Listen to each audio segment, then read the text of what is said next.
Tiga pelaku penembakan terhadap pria Turki Turan Mehmet, 30 tahun, di Villa Farmhouse Tumbak Bayuh, Mengui, Badung, akhirnya ditangkap Sabtu 27 Januari. Mereka ditemukan di sebuah perumahan kawasan Unggasan, Kuta Selatan. Diketahui ketiga pelaku merupakan WNA asal Meksiko, berinisial EJA, 24 tahun, ACJA, 32 tahun, dan DGFA, 36 tahun. Polisi mengetahui identitas pelaku dan keberadaannya melalui serangkaian penyelidikan dan analisa rekaman CCTV. Selain itu juga berdasar keterangan korban maupun saksi-saksi di sekitar tempat kejadian penembakan.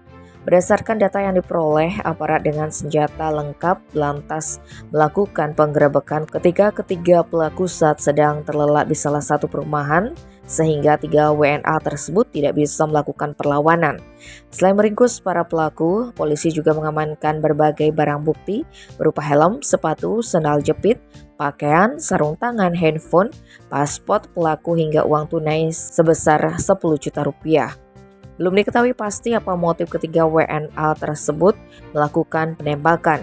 Namun dugaan sementara, pemerasan terindikasi menjadi hal yang melatar belakangi aksi koboi itu. Dikonfirmasi mengenai penangkapan ini, Kasih Humas Polres Badung itu Ketut Sudana enggan berkomentar banyak. Tim Bali Express melaporkan.